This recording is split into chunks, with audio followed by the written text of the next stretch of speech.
Okay, so after writing on the internet for 6 months, I decided to become a freelance writer. And as a freelance writer, I make about $2,000 working for one client. But I didn't get here by manifesting, although I am a big believer of manifestation. I did real actionable steps to actually get here. You might not want to start a side hustle by writing online, but I think that the steps that I'm about to share to you are applicable enough, even if you have different interests. So in today's video, I'm going to share the 5 very actionable steps in order for you to start an online side hustle or just a side hustle in general while you are in your nursing job. Actually, before that, a quick disclaimer. Everything I'm about to share to you is from personal experience, and I know that I'm privileged enough to be able to do all of these things. So listen to the advice with a grain of salt, take what works, forget what doesn't, and with that said, let's get into the video. Diverge, then converge.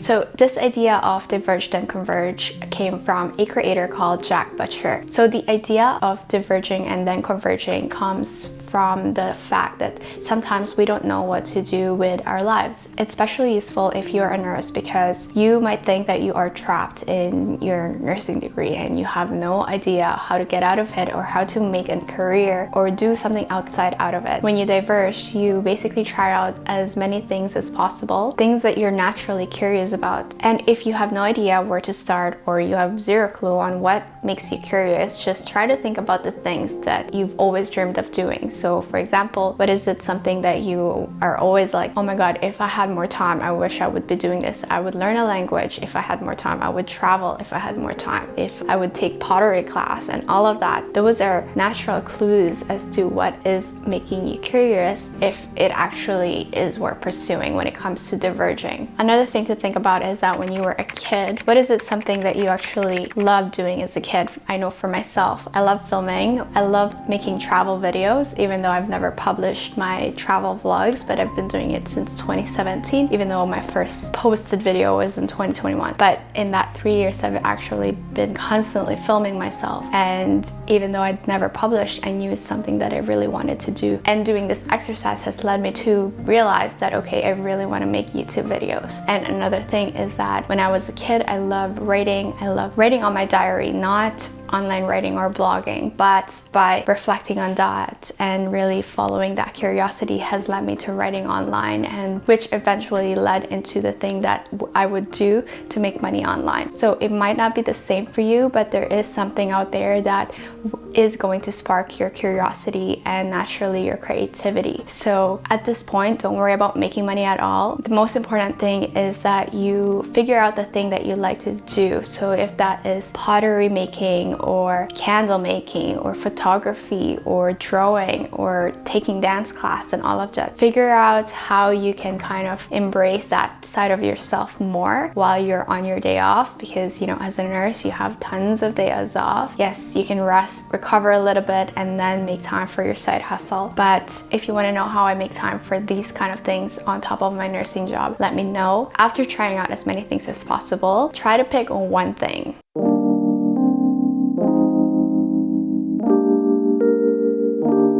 So the 6-month rule is basically where you time box yourself for 6 months to practice a skill or learn a new skill without getting distracted. So in this 6 months, after you pick one thing, you basically give your all or everything into this one thing for 6 months. And the idea is that after 6 months, you're going to get a lot of feedback, whether that's internal or external, to see whether this thing is actually for you or not for you. Because before you even try to make money out of this thing that you want to do, you need to be able to see, is this something that I can do for a long time? And if you are able to stick at it for 6 months, there's a good chance that you're going to be able to stick at it for a year, for 2 years, for 3 years, and for a very long time. So when you spend about 6 months in a new skill, this is where you kind of converge, right? You pick one skill and you go deep into this skill. For example, when I did this, I picked writing. I tried a bunch of things before that. I realized that I like writing, so I converge. I said, okay, I'm gonna stick to writing for 6 months. And I did that. I shut down all my social media platforms and I focused on writing on Medium, a platform for bloggers basically. And essentially when I did that, I learned that that there are different ways to write online. There is a good way and not so good, don't want to say bad, but not effective writing. So I learned that there are ways to create good headlines. There are ways to create paragraphs that are readable to readers, and also how to get into publications. And then I finally got into the rabbit hole of making money online by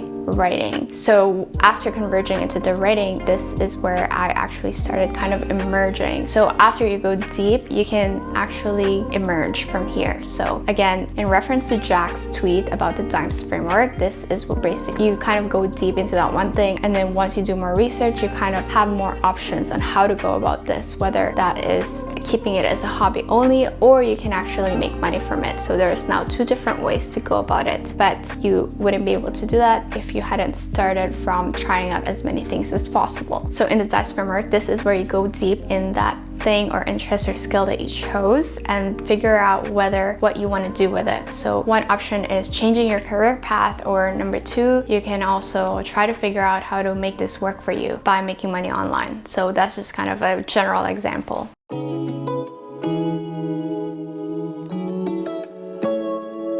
After picking one thing for 6 months, you need to learn how to do research. So from that skill that you chose or that interest that you chose, you need to learn how to make money from it. You need to learn how to create a business out of it. You need to learn how to market yourself, how to sell things, how to do all of the business side of things. For example, as a writer with a background in content creation and nursing, I had a lot of options when it comes to the skill of writing and also my background in nursing. For example, I could have been a blog writer for dental clinics. I could have been a social media writer for local businesses or online businesses. I could have been an email copywriter for, again, small businesses. So the target audience that I could be helping would be basically business owners or directly consumers, whoever needs my help as a writer. And right now I'm working with a creator tech startup called Passion Fruit, but in the past I have worked with Gumroad and Ship 30 for 30 and Slow Growth, and all of these clients pay really on average about $1,000 per month, which comes about $250 per article. I hope I'm doing that math right. Yeah, $250 per article. 4 articles per month. But let's say you don't have a writing, and let's say you have an interest in photography and you want to know how you can make money online as a photographer, because that's the skill or interest that you chose in this whole process. Some of the businesses that you can start when it comes to photography is, let's say, photographers for small business owners, photographers for agency models or models in general, or you can do photography for or online brand business owners. If you notice, I'm targeting both businesses or companies, and in general it's better to start targeting business owners just because they have more money to spend. They will value your service better than if you were to target average customer or consumer who has no idea how to run a business. But more important than that, obviously, is that you want to find businesses or companies that you believe in and that you can write for. So it could be easy for me to just go to, let's say, a restaurant and say, I can help write your blogs, but if I have no interest in food whatsoever, it's going to be really hard for me to create content for them. This is why I write content for companies who target creators and also target people who are into self-development, because those topics come really easy to me. And it's going to be the same for you if you, let's say, have an interest in food or travel and all of that. How can you embed your interests into the skill that you're working on?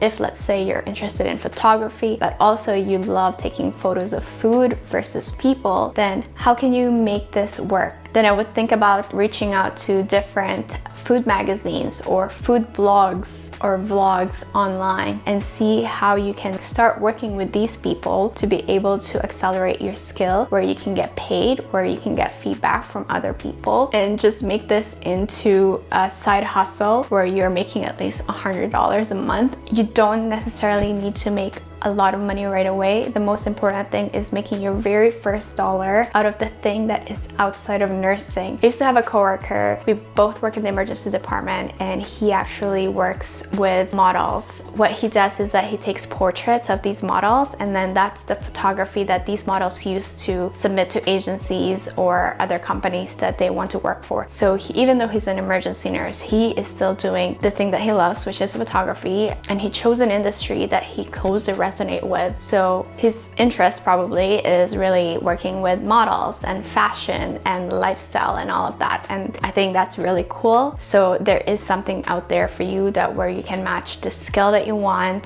to whatever interest that you have and kind of make them go together. And this is important because if you pick one thing and just do random stuff, you're gonna give up right away. So it's really important that you find something you're really passionate about so that you don't give up right away.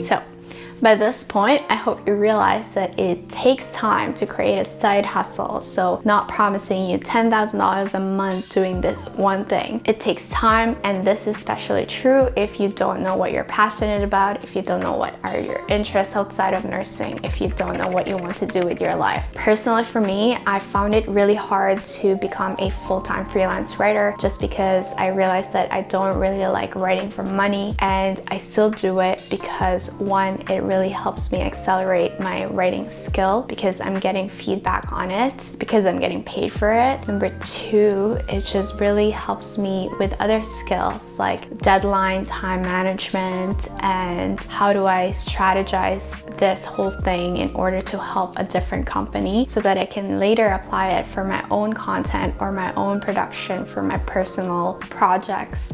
A little technical difficulty, my memory card has run out, so I switched to my phone, so now it looks a little different. So let's talk about the fifth thing, which is having a portfolio of small bets. So a portfolio of small bets is basically where you create as many things as possible online and try to make as much money out of it as possible. And this will happen after you have already gained some sort of skill, or if you have been creating consistent income and you kind of want to diversify yourself. And that's essentially just the reiteration of this, is how can you diversify yourself in the online world so that you are not dependent on one sort of income in your life, basically. And so personally for me, my portfolio of small bets are writing on Medium. So I make about from $20 to $100 or more, depending how many articles I write for them. And it's kind of like Medium is like a platform for bloggers, and they have a partner program just like YouTube, and the writers get paid money through there. And then I write content on Twitter and LinkedIn, and this is basically where I kind of attract people into my world, and they see my writing and they can offer me writing services, or they can offer me coaching. And so those are the other two bets that I have, which is really coaching and freelance writing. And that's actually how I got my job right now with Passion Fruit, is that they actually saw that I was a freelance writer and they wanted to see if I was available for work. And then the person that I was talking to, we just kind of really hit it off. So now we work together and it's been good. So that's another thing, is that even though it doesn't directly give you money online, it helps to market yourself. So if you're a photographer or whatever it is that you want to do, it's important to put yourself out there. You don't necessarily need to sell your services. You just need to let people know what you're doing. And then the last thing that I kind of have my small bet on is really creating digital products. So I have free and paid products on Gumroad. I'm not going to mention what they are just because I don't want this to be a plug. But anyway, so those really are the three things. And again, the idea behind all of this is kind of how do you create different ways of different streams of income that you are happy with, so that you always have an option. Because at the end of the day, the other option is really staying where you're at right now at a job that you don't like. And obviously making money is not easy online, as you can imagine or as you can see, and making 10K a month is not going to come easy as what my others might say. And if you like this video, you might want to check out the video on how to design your life as a nurse, and I will see you in the next video. Bye.